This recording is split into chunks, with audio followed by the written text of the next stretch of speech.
The intelligence community, and in particular NSA and others, have really done tremendous work in this area, and Cybercom is consistently engaged in both defensive and offensive work in this area to try to protect. General Nakasone coined the term defend forward, which we all know what that meant. Yeah. But CISA is also working with the states. Absolutely. And there's been a relationship of trust that I think is important. Yeah. One other area, and you haven't touched on this, and that's part of my problem. I'm afraid in all the pivot toward great power competition, we're losing focus on terrorism. The terrorism threat hasn't gone away. And in terms of great power competition, deterrence is an important factor. But when you're talking about terrorism, deterrence isn't really a factor. They don't have a capital city that is at risk. They don't care about dying. So intelligence is our first line of defense. Reassure me that the intelligence community isn't losing focus on terrorism because we're just, 3 or 4 guys with a malintent can do an awful lot of damage in our country. Yeah, I absolutely agree with you. This is a critical issue. It's a growing issue in many respects. And it is one that we are absolutely focused on, and we can talk further in, obviously, closed session about some of the things we're doing in that area. I just hope that we don't lose that focus because, again, we tend to shift. We had 9/11 and terrorism was everything for 15 or 20 years. Now it's all about China and Russia, and I just don't want to lose that focus. Final question. I recently finished a book about the KGB. The KGB is essentially paranoid organization. They believe that the West is out to get them. And Putin came out of the KGB. How do we convince Putin that NATO is not an aggressive entity? We don't want to invade Russia. Nobody wants to invade Russia. We just want to protect the borders of Europe as they have existed since World War II. Do you agree with me that Putin really believes that NATO is winding up to somehow invade or otherwise violate the sovereignty of Russia? Yes, I do agree with you that there's a certain paranoia associated with this, and there is, as I indicated in my opening remarks, Putin really does believe that the security of his country is at risk on some level. It is, I think, a question, actually, I wish Director Burns were here for, how could you convince him psychologically that, in fact, NATO is not? Because, in so many respects, the actions that NATO has taken has actually been intended to reassure, and at the same time, it has not landed. And in many ways, what Putin has done has precipitated so many events that he was seeking to avoid. I mean, he obviously did not want to see NATO enlarge, and yet his invasion of Ukraine precipitated, Finland and Sweden joining, something that never would have happened, frankly, or we certainly would not have assessed that as being likely on the timeline that it occurred before the invasion. He's actually made it much harder to convince him of that because there were a number of efforts in NATO to actually talk to Russia. He's provoked the very things he was worried about. Yeah, exactly. I'm sorry, my time is up. Please. Thank you very much, Director. Thank you, Mr. Chairman. Thank you, Senator King. Senator Ernst, please. Yes, thank you, Mr. Chair, and thank you both for testifying in front of us today. Director Haines, of course, we're here to talk about global threats. We've heard about China, Russia, and so forth. But earlier this week, the press reported an effort that would bring one of our global threats here to our homeland. A recent poll found that 71% of Gazans viewed Hamas's brutal attack on Israel, including the rape of innocent women, their murder of children, and their murder of and capture of Americans as, quote, the correct decision. Do you believe that welcoming a significant number of Gazans who likely are harboring these views into the United States, do you believe that that would threaten the safety of Americans? I mean, I obviously think it is outrageous to think that that Hamas's attack on Israel was anything other than a terrorist attack that was utterly brutal and depraved. And I don't have enough information to understand, as when we analyze threats and where the threats come from and how they develop, that is something we do with great care and deliberation. And if you pointed us to, here's the, individuals that we're concerned about, then we obviously would do an assessment for you. So just broadly, though, 71% in this poll of those in Gaza support what Hamas did, and yet our president is considering an action to bring Gazan refugees to our homeland. So I know you've spent your career working in the intelligence field, but given this poll, which I would assume is factual, can you tell me for certain that this proposed action by the President of the United States won't put our citizens at risk here in the United States? I'm unfamiliar with the poll, but I can tell you that the process for bringing individuals into the United States includes a very significant vetting process. That would be the kind of process I would expect would occur, and so therefore that would mitigate against any concern or risks that we would have. Okay. I know that we have tried to do vetting on Afghans and other refugees as they come in. Many times that has not been successful. I'm adamantly opposed to what the president is attempting to do. So you're serving by law as the head of the intelligence community. And so you're saying basically under oath that you're really unaware of any risk that might pose to our citizens? Sorry, what I'm saying is that if there's a process for bringing people into the United States, I'm familiar with that process, and that process is intended to mitigate against any risk of security, and that's something that I would feel confident about. Okay, thank you. I'd like to pivot now to Hamas's backers, the Iranian mullahs. Iran is currently enjoying a golden era of oil profits. We've seen over $80 billion in oil revenues, enabling Iran to give pay raises and recruitment bonuses to its proxies, and you've discussed some of those proxies earlier.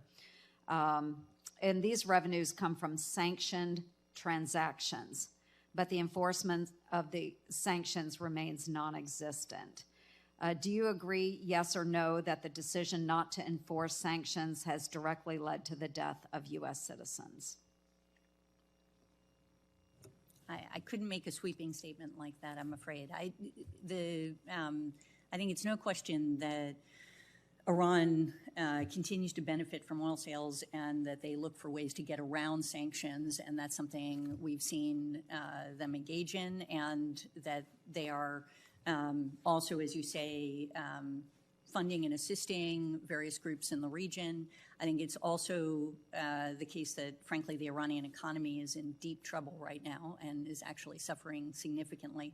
It's been one of the challenges that they're facing. But beyond that, unless I'm faced with a particular scenario that we can assess for you, then we would obviously do that. Well, what I would say is that they do back Hamas. We know that. They back Hamas. And I wouldn't even say they're trying to get around sanctions because we just don't enforce them.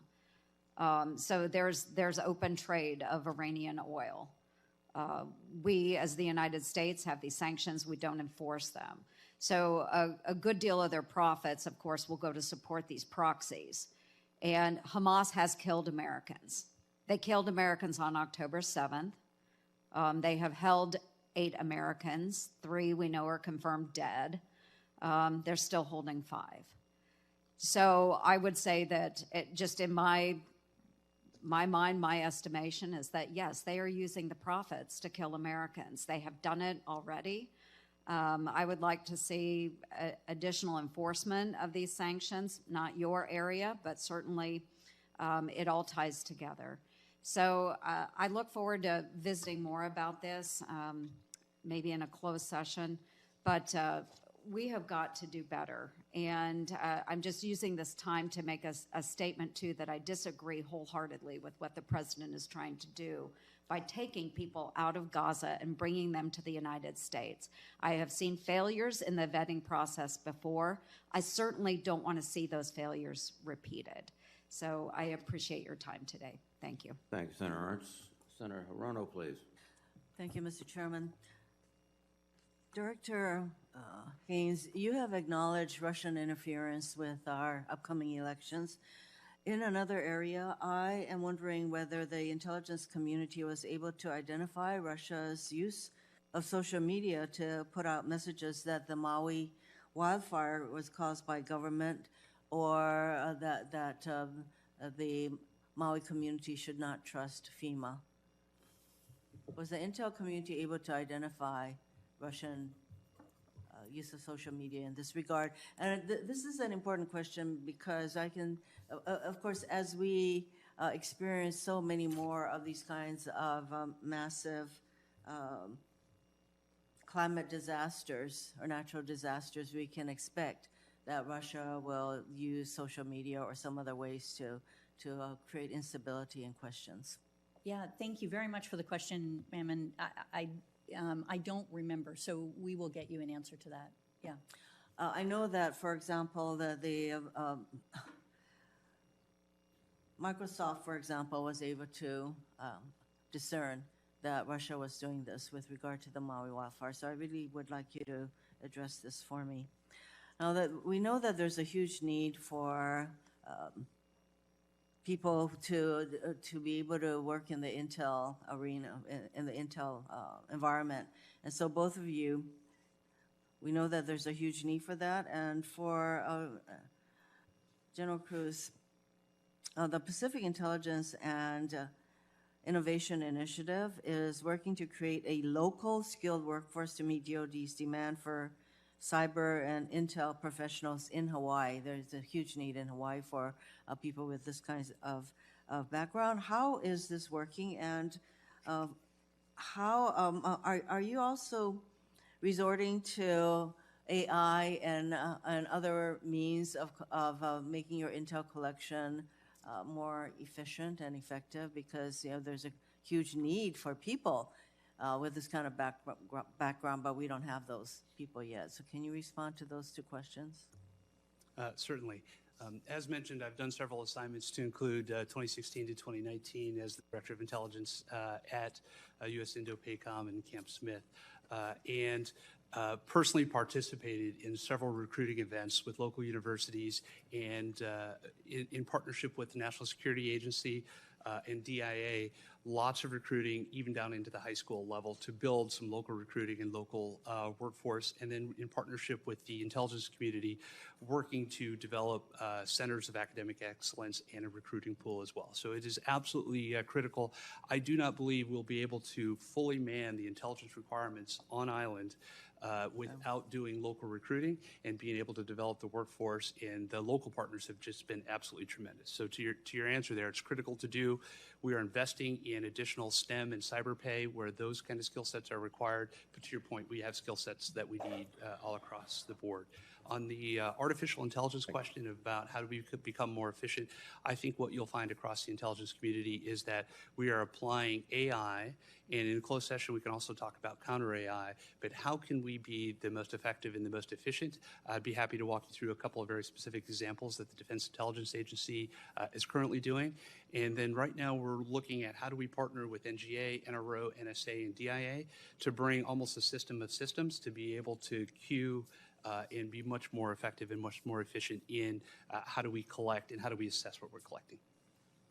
Thank you. Director Haines, you acknowledge that we have critical infrastructure in the private sector, i.e. our electrical grids that are subject to cyber attacks.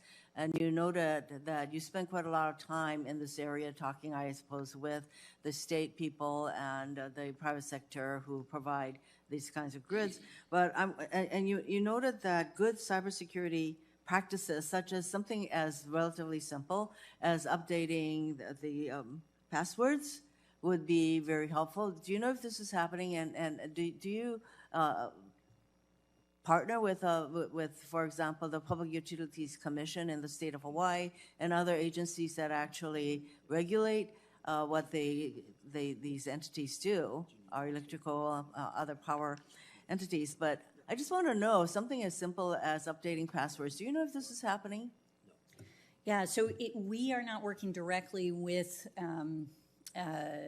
sort of the utility companies across the United States. It's really DHS in the form of CISA and the Department of Energy and others that are doing that. And we support their work by trying to make sure that they have the intelligence they need to provide warning, but also then to better understand what the questions are that are coming from utilities in this space. And my understanding is that they are working very hard with them to improve their cybersecurity practices, patch vulnerabilities, deal with these issues. But it is just more an observation from our perspective that as we're looking at the attacks that are occurring, particularly against industrial control systems in the country, that the vast majority of them would have been actually prevented if it weren't for those kinds of cybersecurity practices not being what they need to be, and instead using default passwords, weak passwords, not patching the vulnerabilities that are publicly available, and so on.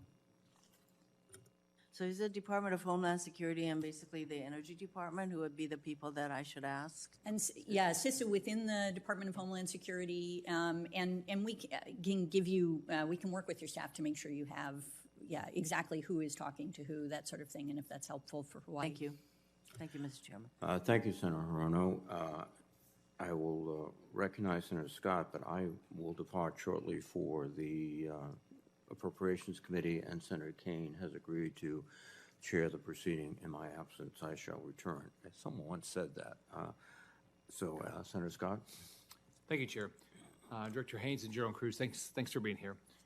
We've discovered that the DoD purchases equipment from Communist China like printers, computers, TV cameras. Also, they purchase drugs made in Communist China, which shocks me. I don't think it's a secret that Communist China wants to destroy our way of life. I think we ought to stop everything. We should never buy anything. None of us should ever buy anything from Communist China. I don't think they ought to get a penny of our money because all they do is build up their military to eventually try to defeat us. A couple weeks ago, the Secretary of Defense testified that he doesn't think we should purchase anything from China. Do you each agree with the Secretary? I would echo the Secretary's comment.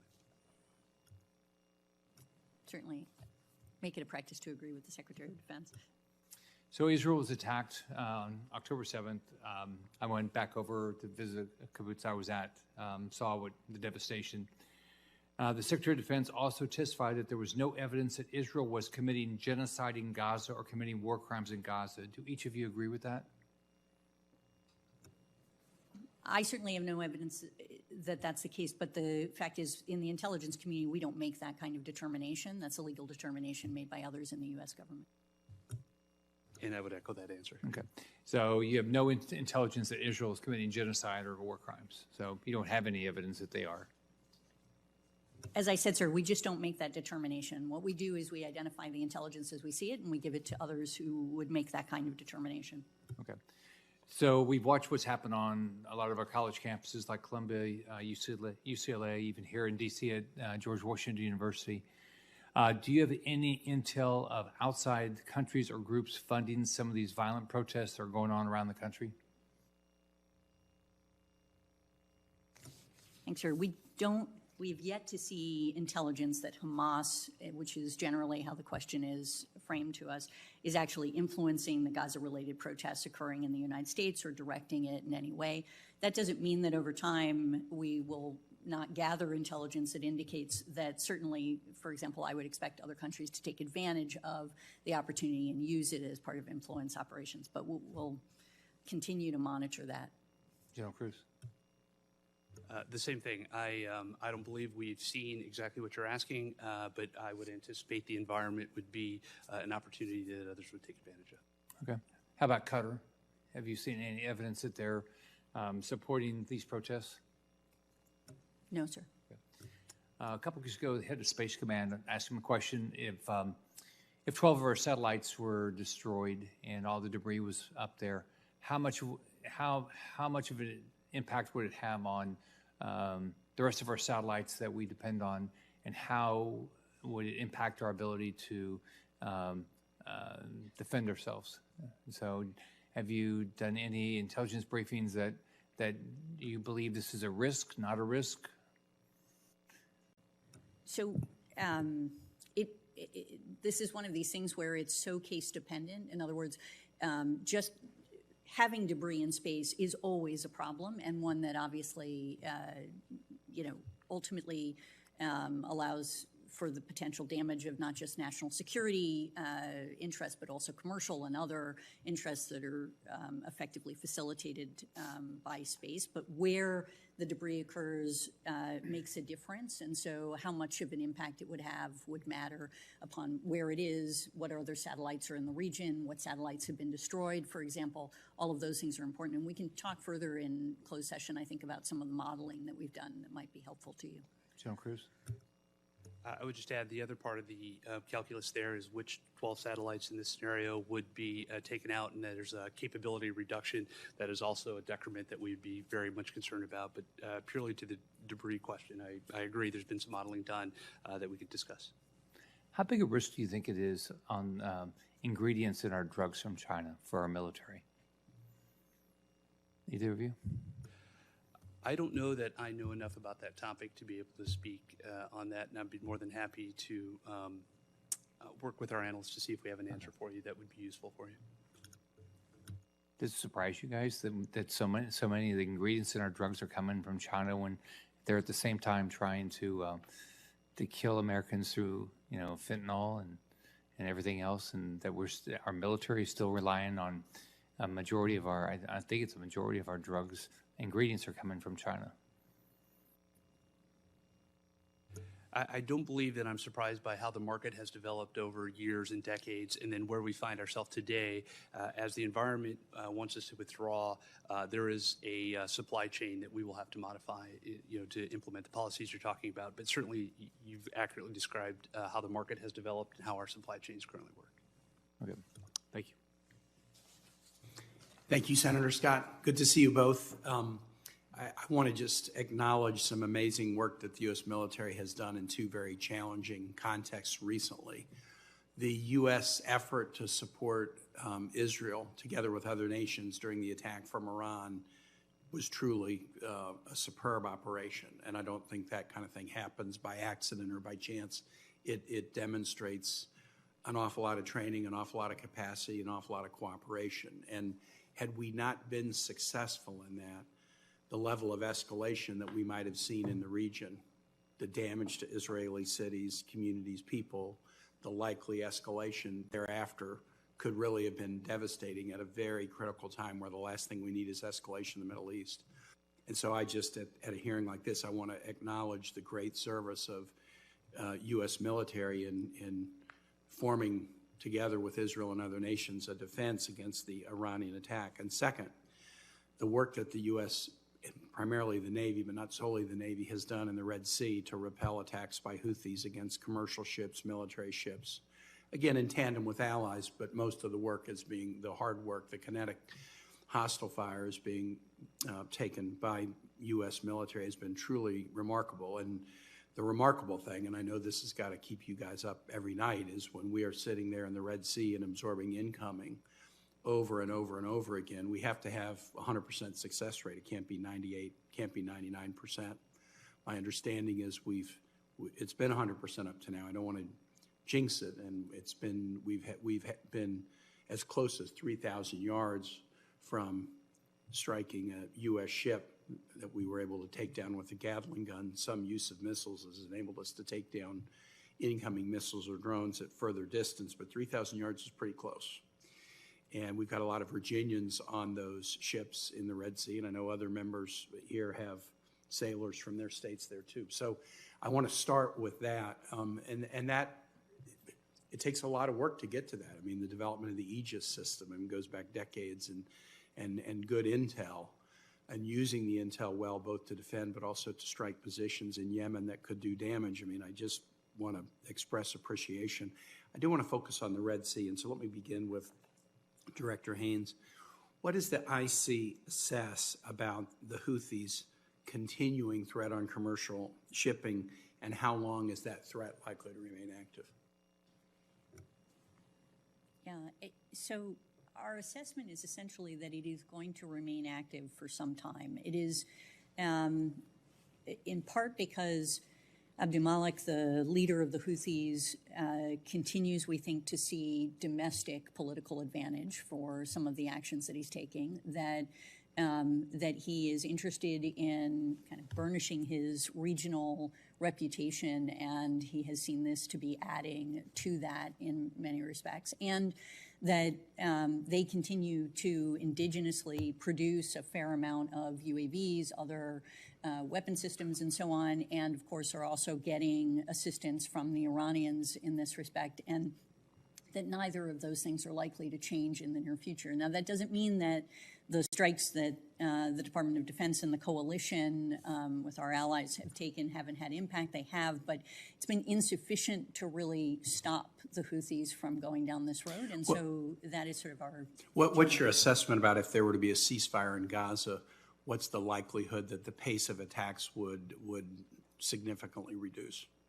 Yeah, it is honestly unknown at this stage. They have indicated that at different times that they would comply with the ceasefire, so I think there's a fair possibility that that is what. And wasn't there some abatement of the pace of attacks into the Red Sea during the ceasefire? That's exactly right. They did in the prior one, but it's just one of the things that's been challenging is that their rationale for their attacks has shifted over time a bit, and it's gotten more complicated at times. He's indicated that they wouldn't stop unless in tolls, humanitarian assistance had been delivered to a certain degree, things like that. And so it seems like there are additional requirements that he's added, but it doesn't mean that he wouldn't pause during the ceasefire. And even if the ceasefire, might under past rationale lead them to stop to the extent that they feel like this is, burnishing their reputation for being kind of a bad actor, they might continue even in a ceasefire condition. Yeah, it's possible. Last question. Why aren't more allies and members of the coalition helping the United States and actually taking military action against Houthis who are targeting their ships? I mean, we're protecting commercial ships of other nations. The number of nations that are participating in the military activity seems small to me. How should I understand that? Yeah, I mean, I'll start, and General Kruse may have more to add here. I think a number of them really are trying to help in any way that they can, and we've seen it come in different forms, and I would really defer to the Department of Defense in terms of the degree of it, but let me... How about a quick answer since I'm over my time, General Kruse? Sir, I think I would just add that to the DNI's point, many of them are contributing in other ways, and there are important ways. And while there's few that might be doing defense in the Red Sea, specifically, they're doing things that we actually count on, and we appreciate the partnership, but would welcome anyone else who would want to participate. Senator Cotton. Senator Ernst raised the media reports that suggest President Biden may admit Gazans to this country as refugees. I agree with her. I think that would be insane. There's a reason why Egypt won't let them in, and Egypt is right on their border and speaks their language and has a vested interest in protecting itself from threats from Gaza. If they won't let them in, I don't think the United States should let them in either. But I want to focus now on the actual threats from the crisis at our southern border of actual migrants who've crossed in this country already. Director Haines, FBI director, recently said the terrorist threat level that we're contending with right now is at a whole other level. Do you agree with Director Ray's assessment? Yes, I think it's just absolutely the terrorist threat level is of grave concern, and we can obviously have discussions in closed sessions about what that means, but so I would agree with that. How many illegal immigrants on the terror watch list have been caught at the southern border this year?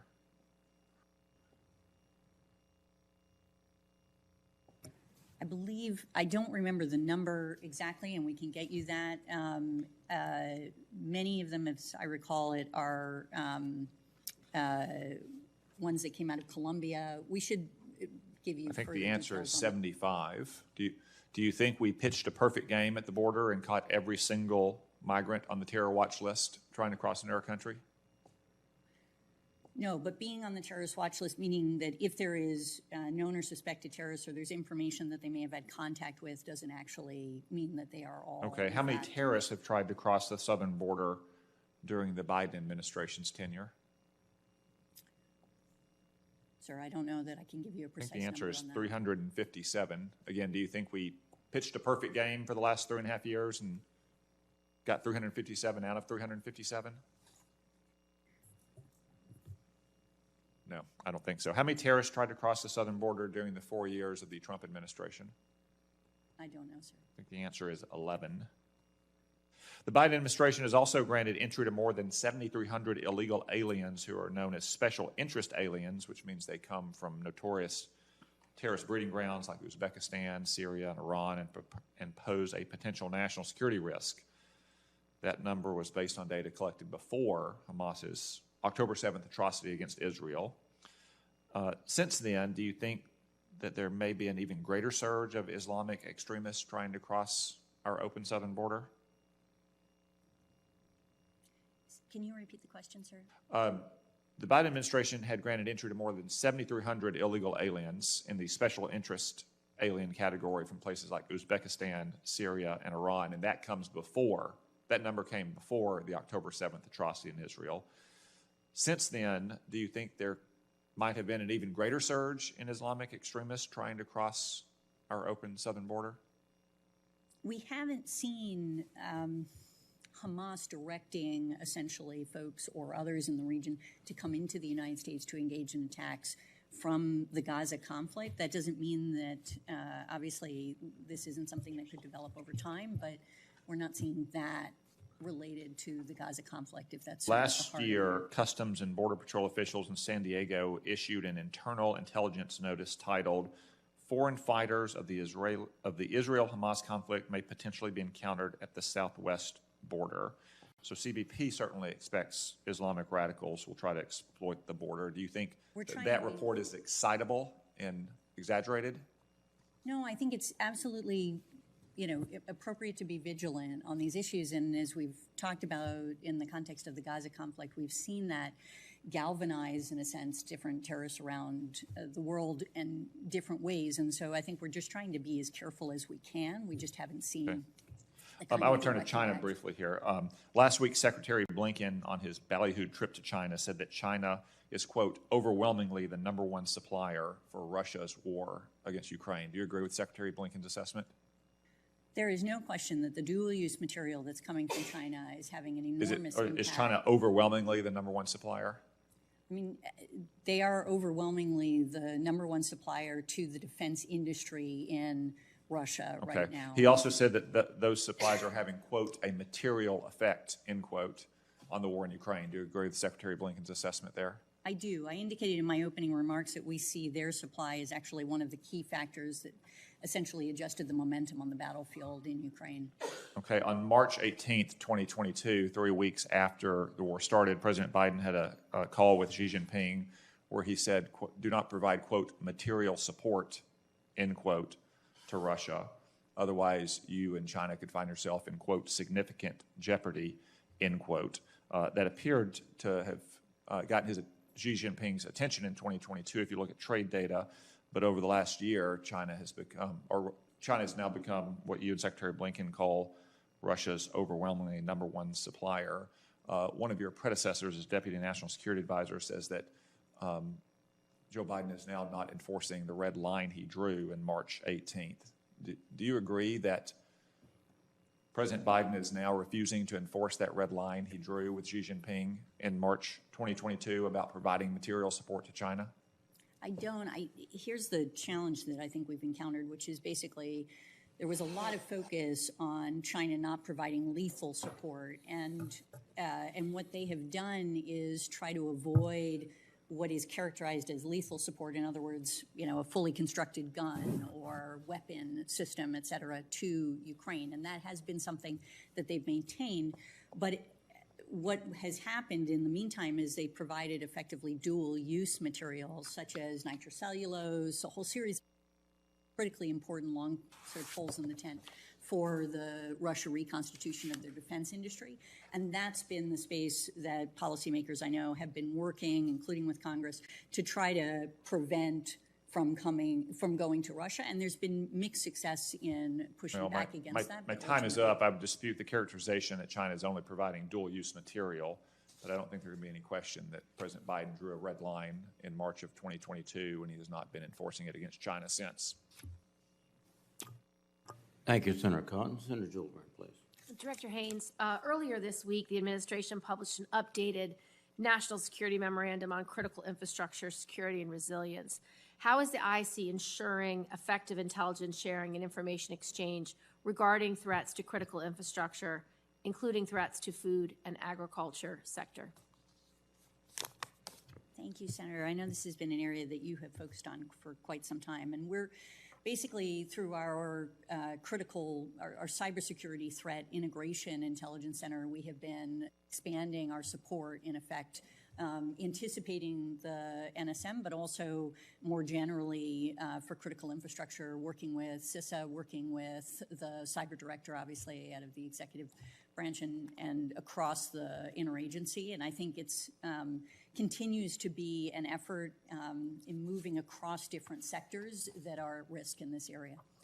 Given the recent news about avian bird flu have leapt to other animals, can you talk a little bit about, since COVID-19, I've been advocating for a One Health approach to biosecurity that incorporates animal, plant, and environmental health in addition to human health to detect and prevent the next pandemic. Do you believe that the IC is sufficiently equipped to detect and assess the full range of biological threats that can appear in humans, animals, and plants? And how is the National Counter-Proliferation and Biosecurity Center at ODNI supporting this effort? Yeah, I think it would be always an overstatement to say that we can detect everything that would be, ultimately a potential vector for both human and animal concerns. But the fact is we have really expanded and invested a tremendous amount in improving our biosecurity practices, and not just in terms of just, what the National Counterproliferation and Biosecurity Center does in the context of allocating resources for collection to ensure that we actually have what we need in order to be able to identify vectors, but also in doing some really extraordinary modeling for how it is that we can detect when there are outbreaks, what's happening, and how we can manage it, thinking through the analytic structure that we need to build it into a variety of different functional and regional areas that we're managing in these spaces, and supporting, which has been obviously a main effort by the policy community, a broader all-of-government kind of biosecurity effort in these areas. So I do think we were improved, but I think there's still room to grow. Because what the legislation would do, it would co-locate not only the IC community, but with the agriculture and scientific community so that you're in constant communication on a regular basis. In the same way we do fusion centers for anti-terrorism, fusion centers for cybersecurity, it would be a One Health fusion approach. And I know that's not the exact organization today, but today, are you at least having communications with those sectors to be informed and to get the most up-to-date information possible? Yeah, our director has actually invested quite a lot in improving our communication with non-Title 50 agencies, which is how we think about it, with including the Department of Agriculture and others, so that we can actually have those sorts of conversations. And it's also been supported by the work that our Cybersecurity Threat and Integration Center has done, which is also improving our communication with various non-Title 50 agencies and departments, including, again, the Department of Agriculture, because we see them as one of the major sort of threat potential vectors. Thank you. I think, as you know, the National Defense Authorization Act from 2024 expanded the Cyber Service Academy to allow up to 10% of graduates to serve in the non-DoD intelligence community if that component enters into an agreement with the Department of Defense. Has ODNI entered into discussions with the DoD yet to take advantage of this source of cyber professionals? And have you encouraged non-DoD components of the IC to pursue this talent pool? Yes, absolutely. And I believe we are in discussions, but we have not yet concluded an agreement. Thank you. Thank you, Mr. Chairman. Thank you very much, Senator Gillibrand. Senator Mullen, please. Thank you, Mr. Chairman. Dr. Haines, you had mentioned briefly a little bit about Iran's economy. Do you want to broaden a little bit more on that? I should get you the facts and figures. I don't have them in front of me, and we'll supply. But you said it was in bad shape, right? Yes. I don't disagree that it's probably not in great shape, but would you agree it's in better shape than it was 3 years ago? No, I think we just recently did a piece that really looked at some of the challenges. Ma'am, according to the statistics that study that, actually the GDP for Iran is projected to have a 9th consecutive year by 2029. And in the last 4 years since Biden released the sanctions, they've actually doubled their GDP. In 2019, they were just about 250 billion as GDP. In 2020, they had dropped to below 200. And today, they're over 500, and they're projected to continue to grow until 2029 underneath the current statistics. Now, this is stuff that's open source that you can get, and I can actually read it to you. The gross domestic product for GDP is currently priced in Iran was forecasted to continue to increase between 24 and 29, which has already had 4 consecutive years of increase, over $101 billion US dollars at a 24.15% increase over the next 4 years. Since 2025 to 2022, their gross domestic output is $576.24 billion. So has the sanctions that were lifted been a good thing or a bad thing for Iran in the war on terror? So I will get you the figures that we have on this issue and see if that helps. Well, I mean, these figures are government figures. I literally pulled them up since we were sitting here, since you said that. And so I think, I mean, you're the Director of Intelligence. These are something that you really should know, because the more money they have is not good for the U.S. Would you agree with that? I certainly think that the more money that they spend on destabilizing activities, on funding various groups in the Is there any all of those things are not Is there good. really any debate that Iran is the #1 sponsor of war on terror at this point? They are absolutely a sponsor. Okay, so we can both agree that the more money they have is bad. For that, absolutely. Okay. But what I would say is So that, for example, if you look so at is this their a good inflation thing? Well, ma'am, value what I'm of trying to the- get to is Yeah. we saw a decrease in their GDP when Trump put in strong sanctions and worked with Congress. Those were lifted underneath the Biden administration. Do you agree with those actions? I don't take policy positions from the intelligence Well, community the perspective. intelligence is following the money. I understand. So And is if it you from the wanted to- intelligence perspective, not a policy then, from Yeah. an intelligence perspective, Director Haines, was that a good thing? It's neither a good thing or a bad thing. If you want an assessment on whether or not How can you say it's a not? It's change in neither the a good thing or a bad thing, ma'am, when you just said that they're the #1 sponsor of war on terror? That's not debatable. We know that. And a while ago you said that their economy was faltering, but yet we've seen that it's actually doubled underneath the Biden administration since they lifted the sanctions that Congress and the Trump administration put in place. That means they have more money to spend on this. And you can't say that's not really a policy question. That's from an intelligence perspective. That's got to cause problems. Senator, so on the economy, why don't we get you our assessment of how they're doing? Even if I'm right that they're having challenges economically, I don't think that necessarily is a line that you can draw directly between sanctions and how their economy is doing. There are a number of factors that obviously you have to look at in order to determine that. And I'm more than happy to do an assessment for you that helps to identify what the impact of either of different sanctions, less sanctions, more sanctions, all of those things on the economy, and then how that relates to spending, for example, on national security issues that are of importance to us, which we do produce an annual report for you on.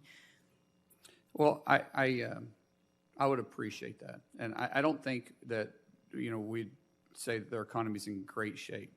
I mean, but we can say that throughout all the, I've say all the Middle East, the middle of the Middle East. We could say that there's a problem there with their economy. But what I'm getting to is that the current position that this current administration has taken underneath Biden has not been helpful for our security posture. We have seen that their economy has greatly increased and is going to continue to increase if we stay underneath the continued projection of the way we're treating Iran currently. I think that our posture should, and you can agree, disagree, or not. In fact, you don't even have to answer it because I'm not going to put you in that position again. We have to re-look at our posture we have with them, because their GDP has increased, and that means their spending on the war on terror against us and against our allies has also increased. With that, I'll yield back. Thank you, Senator Mullen. Senator Warren, please. Thank you, Mr. Chairman. So, Director Haines, when you testified before the committee last year, we talked about how crypto is being used to help finance major threats against national security, like North Korea's nuclear weapons program, Iran's ability to evade sanctions, and ransomware attacks on American hospitals. It seems the problem is getting worse. According to the Wall Street Journal last month, crypto has become, quote, indispensable to Vladimir Putin's war machine, allowing Russia to get around sanctions and to throw billions of dollars into its war against Ukraine. According to the Treasury Department, Hamas's terrorist attacks against Israel in October were financed in part with crypto, and their current financing depends on crypto. According to the blockchain analytics firm Elliptic, Iran is deep into crypto. And so let's focus for just a minute on how Iran is using crypto. Director Haines, reports from our intelligence and national security agencies say that Iran uses crypto to evade U.S. sanctions. For example, in 4 years, Binance, just one of many crypto exchanges, processed $8 billion in transactions for Iran. Can you explain what threat that poses for our national security?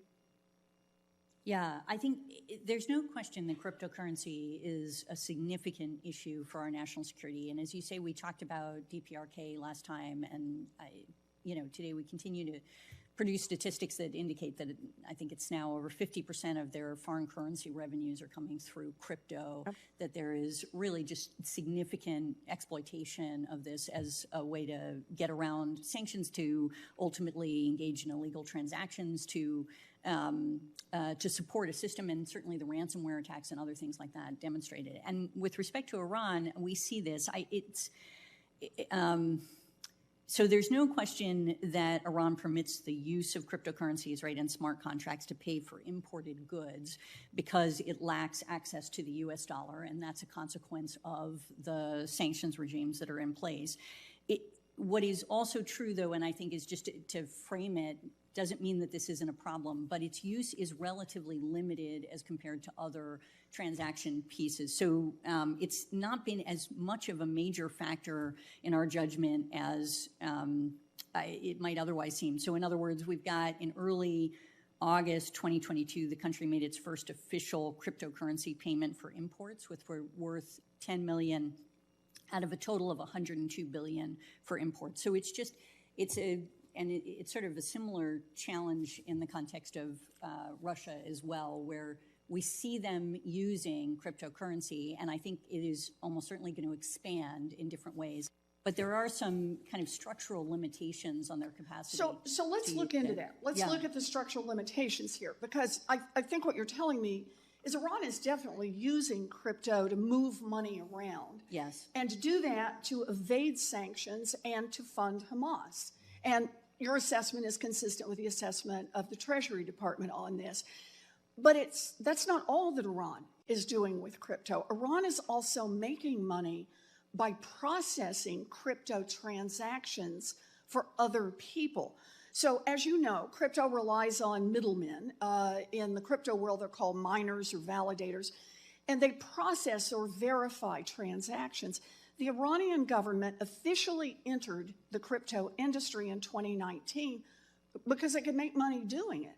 So if I sent $1,000 in Bitcoin over to you, Lieutenant General Kruse, and you and I might be sitting here in Washington when we engage in this transaction, but Iran may be the one that is processing the transaction for us and pocketing the transaction fee that I pay.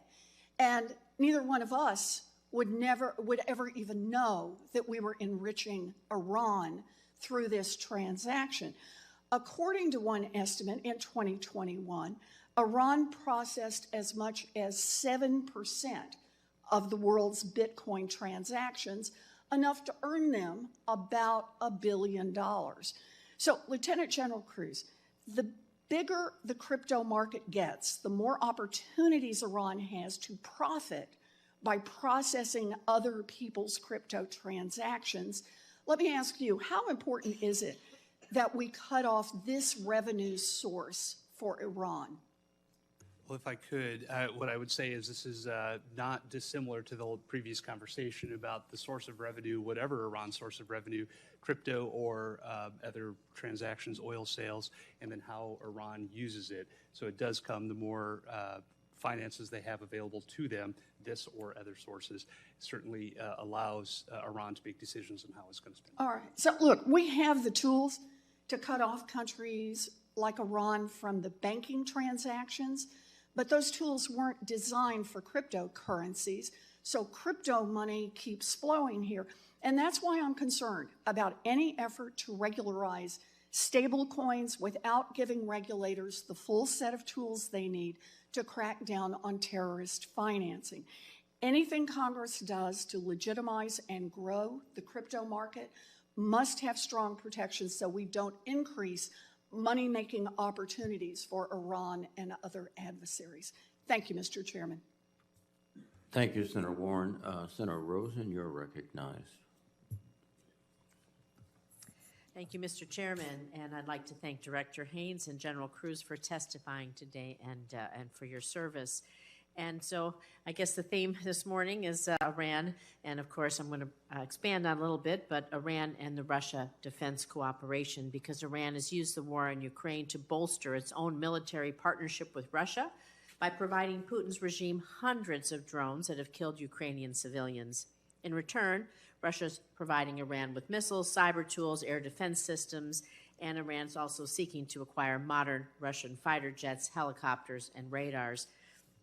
So, General Kruse, how does Iran's capacity to produce and export long-range attack drones, evident in both the Middle East and against Ukraine, potentially accelerate the spread of such capabilities globally, particularly with Iran supplying these systems to Russia for its use in war?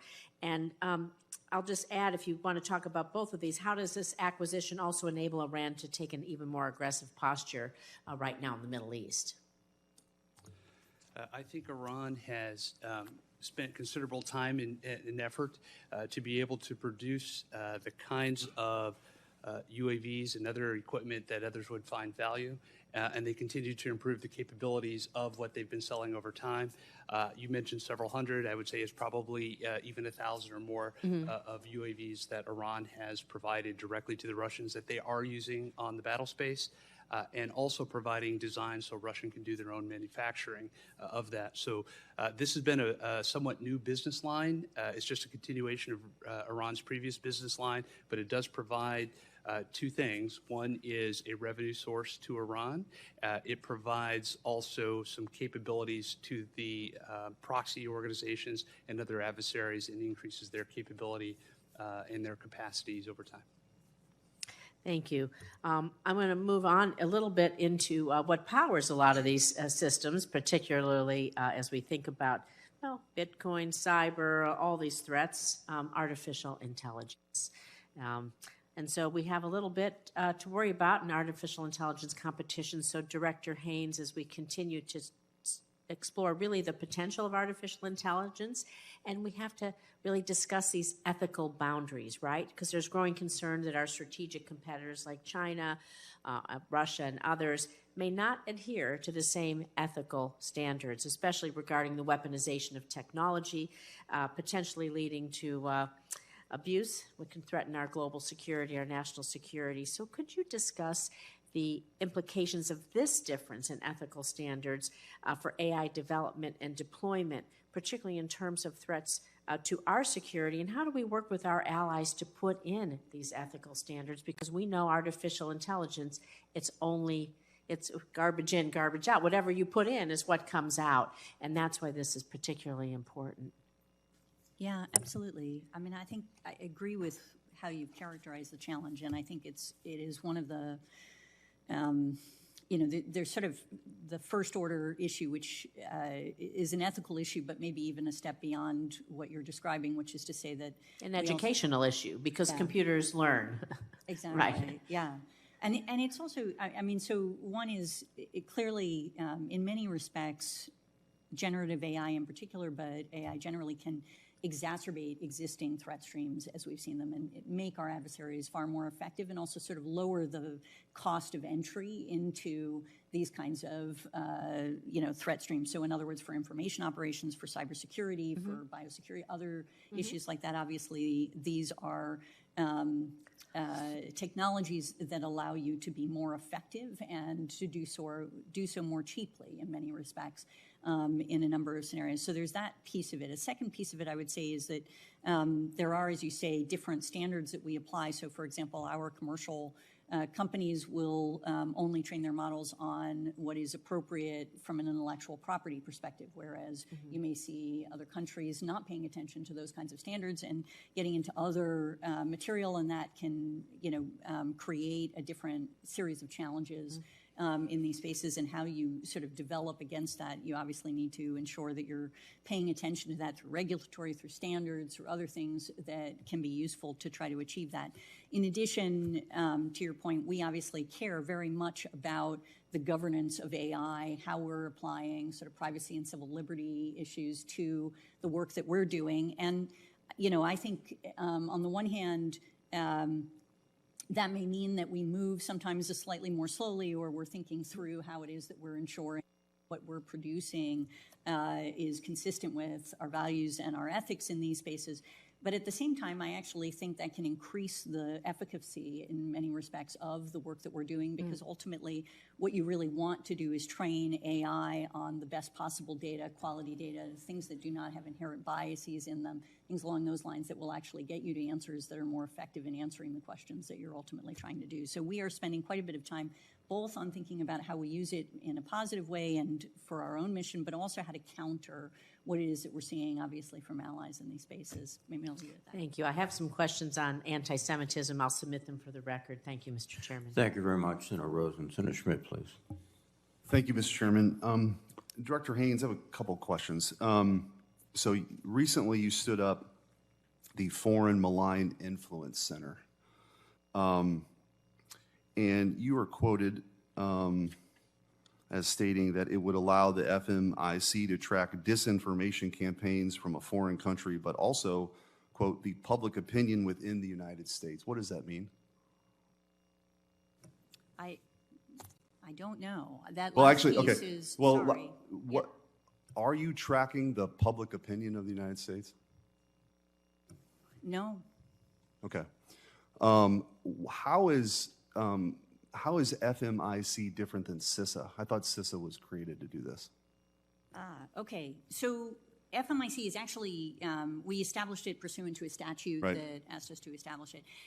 What we do within the Foreign Malign Influence Center, which encompasses our election threat work effectively across the community, is allocate resources in relation to collection. We work through analytic work that is supportive of what CISA does, for example, but also in coordination with our cybersecurity intelligence threat integration center.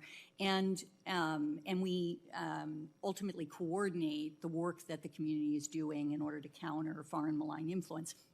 That is not something that CISA does. In other words, CISA is taking our products and the intelligence that we produce and is ultimately deciding what it is that needs to be, for example, shared with local and state partners, with industry, depending on the cybersecurity threat or other things like that, in order to protect our critical infrastructure. Okay. So in a sense, we do the normal intelligence community work that we do, and they basically take that information. Hopefully, we are supporting them in their mission to actually take action in response. Okay.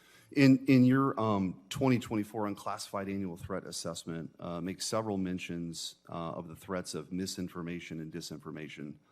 Specifically, the report mentions adversarial state actors leveraging disinformation to attempt to propagate divisive societal issues to weaken America and our democracy. It also references medical disinformation as a threat to global health security. Does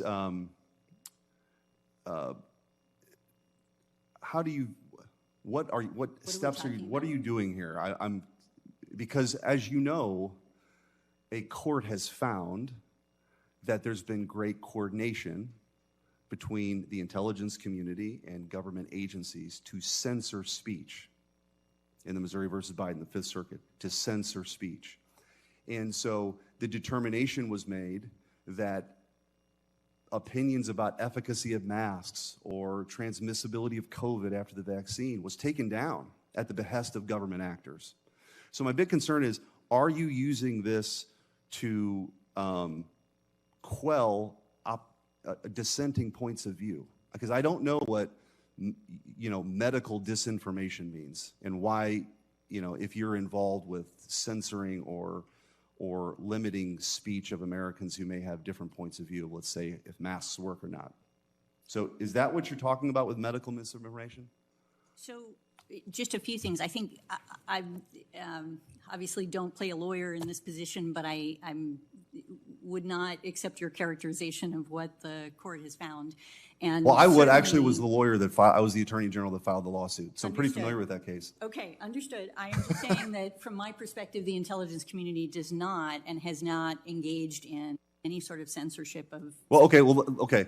I have limited time, so let me just focus on the question you're asking, which is just basically in the context of medical disinformation. So, for example, we saw Chinese efforts to ultimately engage in disinformation campaigns about the U.S. vaccine, for example, the quality of those types of vaccines, whether that ultimately if you take a different vaccine, you might be better, the Russian efforts to do that as well. So that's the kind of thing. Is medical misinformation, if I were to go online right now and say that masks are ineffective and they might actually hurt kids, is that medical misinformation? Well, you're not a foreign actor, so that wouldn't be foreign malign influence. What we would be looking for is a campaign from another country, such as Russia and China, engaging in disinformation about, for example, what I just described in the context. So I just, one last question then. So obviously you work with the FBI, right? Absolutely. The FBI is actually part of the intelligence. Correct. Have there been any consequences to the FBI's pre-bunking of the Hunter Biden laptop story? Because we know that Elvis Chan was claiming that the Hunter Biden laptop, even though it was in the FBI's possession, was a quote-unquote Russian hack and leak operation. And it wasn't, right? We know that it wasn't, but yet there's sworn affidavits now from senior executives of social media companies that said that it's exactly what they were told. Have there been any repercussions? Has anybody been fired for claiming this was a Russian hack and leak operation when in fact it was Hunter Biden's laptop? And by this way, the story got censored. Has there been any repercussions? Have you done anything about that? I suspect that we're not going to have the same characterization of the scenario either, but happy to take this offline and see if there is anything that we need to answer. I hope so, because I have genuine concerns about the credibility of the intelligence community after what's come to light in that litigation. And I don't think that's, anyway, I'm happy to talk to you about it more. I'm out of time. Thanks. Thank you. Senator Smith, Senator Blumenthal, please. Thanks, Mr. Chairman. Thank you both for being here, and thank you for your service to our nation. There have been reports as recently as this morning about a potential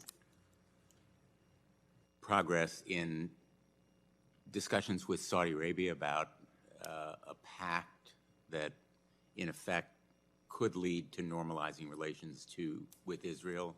Those discussions, I'm aware, were underway before the October 7th attack with great promise. Could you update us as to what you know about those discussions and whether an agreement with Saudi Arabia directly without involving Israel in the first stage is possible at this point? Thank you, Senator. I couldn't, the intelligence community is not involved in those discussions, and but I'm happy to defer that, obviously, and we can get you an answer from the policy community. Thank you. On Iran, I am somewhat perplexed about what you say in your report. Iran is currently not undertaking the key nuclear weapons development activities necessary to produce a testable nuclear device. But then you say Iran continues to increase the size and enrichment level of its uranium stockpile and so forth. Isn't Iran continuing to take steps that would put it in a position to have nuclear arms? Yeah, I think we can probably talk about this more in closed session, but I think the distinction that's being made in the report in that particular scenario is basically to say that what they're doing is shortening the time period that it would take for them to actually, for example, enrich a sufficient amount of material for a nuclear weapon if they make a decision to move forward on it, as opposed to actually having made a decision to move forward on it. Does that make sense? It does. Yeah. And I guess that leads to the next question, which is what is the time period now that they have shortened to? Yeah, I think we can discuss this in closed session and further. Okay. Could you talk a little bit about efforts to free Evan Goskovich, the Wall Street Journal reporter currently imprisoned in Russia? Are we making any progress there? Yes, sir. We are working on that. I think we can discuss that in closed session, and yeah. Which leads to my next question. There's a lot of public interest in it, and I've long felt that there's overclassification of information. As you know, the present system dates from, I think it's Harry Truman, executive orders in terms of classifications of different materials are, in my view, very antiquated. I've been to countless classified briefings in the SCIF, and I've read about them the next day or the previous day in the New York Times or wherever. Aren't we overclassifying information? Shouldn't we be disclosing more of it? What I find, and I say it in these briefings, our adversaries know what you're telling us about them. We know, our adversaries know all about it. They know we know. The only people who don't know are the American people. Aren't we overclassifying? Yes, I've been very public in saying that overclassification is an issue, and it's one that we're working quite hard on. It is not going to be solved in the, quickly, because it is actually, there are a lot of institutional issues that are at stake and challenging. And one of the things that we're doing, for example, is related to the fact that we recognize we produce an enormous amount of information. Some of it gets declassified over time. It is necessary for us to get that information out. We are trying to use technology in a more productive way to actually ensure that we are doing this at a more rapid rate. And we've had some progress on this, and there's actually money in our current budget proposals to try to increase the amount of technology and work that we can do in this area to ensure that we're pushing out information that should be pushed out. We are working with our FOIA officers to basically ensure that they are better staffed, that they're in a position to be able to do more work more quickly, prioritize what is of the highest public interest. We are working through trying to ensure that we actually incentivize to the greatest extent possible accurately classifying things, not overclassifying things, et cetera. So I'm happy to share we've got a lot of lines of effort, frankly, on this issue to try to improve the situation. Well, just one last quick question on Evan Gershkovich. Are we making progress or not? I honestly, this is not an area where I am involved in the specific talks, and I would rather, leave that to others. Thank you. Thank you, Senator Blumenthal. Senator Budd, please. Thank you, Chairman. General, Director, thank you both for being here today. Director Haines, the annual threat assessment, it states that the intelligence community assesses that, and a quote from there is, that Iranian leaders did not orchestrate nor had foreknowledge of the Hamas attack against Israel. So how confident are you about that assessment, and to the extent that you can discuss it here, how has October 7th impacted the relationships and operations of the broader Iranian threat network? Sure, I can give a start at this, and General Kruse may have more to add too. I mean, I think we're reasonably confident and growing more confident over time that that assessment is correct with respect to their foreknowledge of the attack. And then in terms of the relationship impact that it's had, as you indicate, I think it has certainly increased the degree of work that is being done between, for example, Iran and the Houthis. That was obviously a longstanding relationship, but that one continues to build, and the Houthis are increasingly relying on Iran for assistance in their capacity and for weapon systems and so on, and to make them more precise in many respects. It is certainly continued. I mean, I think the relationship with the Iranian-aligned militia groups, as we often refer to them, within the region. These are classically Shia militia groups that have been working with Iran, that get money, training, weapon systems, and so on from them.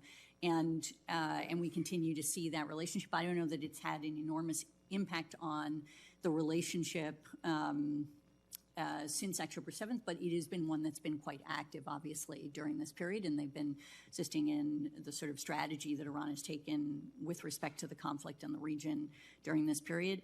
I would say that the relationship remains strong between Iran and Hezbollah, that, continues to be a key partner from their perspective, and one that they rely on to manage security in the region in many respects from their perspective. And I guess that's sort of a general waterfront landscape.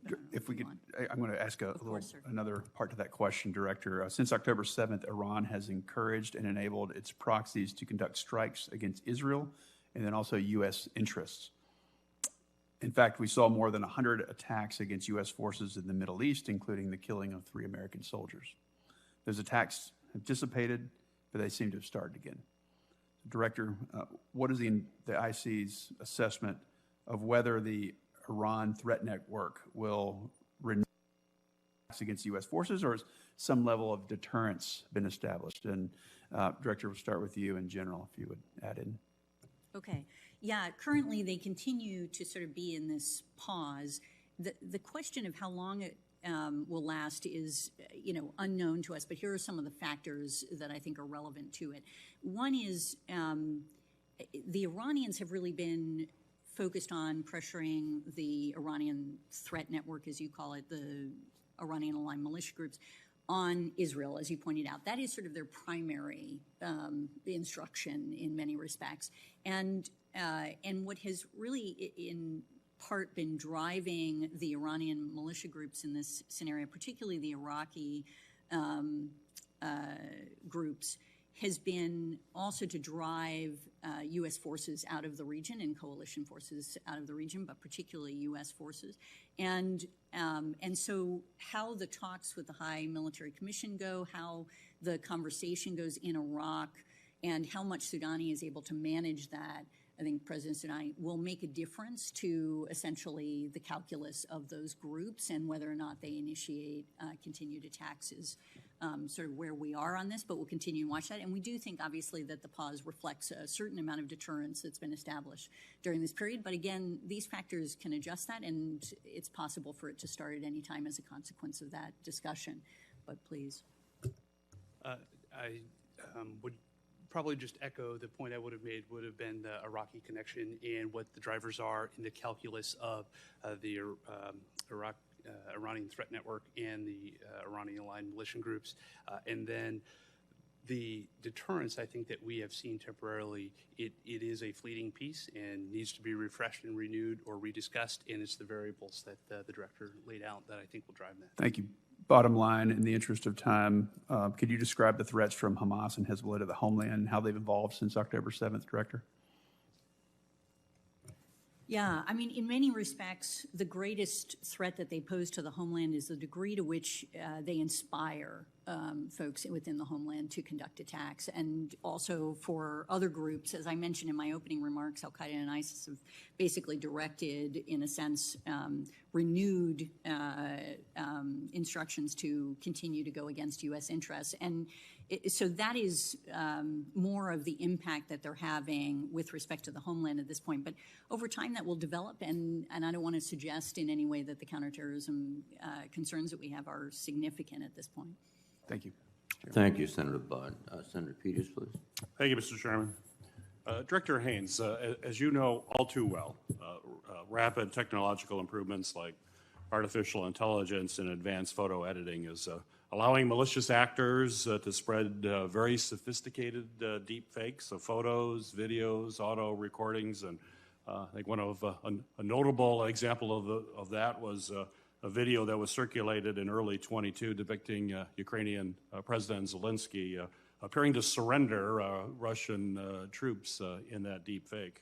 So in response to similar incidents, several Fortune 500 companies have created the Coalition for Content Provenance and Authenticity to address these threats and to verify the origins of digital content.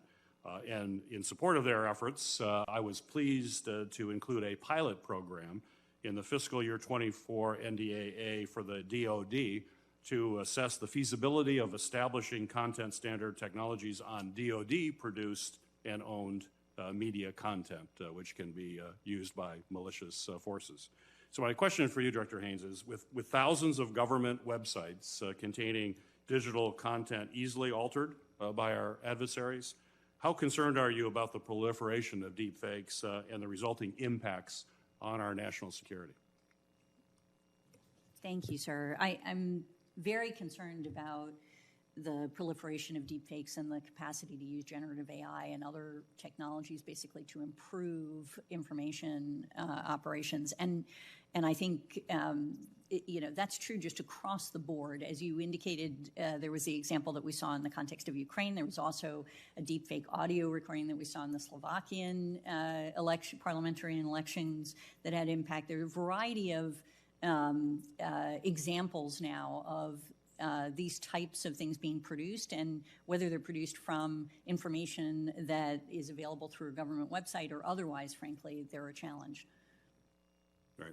Director Haines, I chair the Homeland Security Committee, and I'm keenly aware of the current and emerging threats associated with unmanned aircraft systems, both for the homeland as well as our folks abroad. And major technological investments are going to be clearly needed to combat these risks.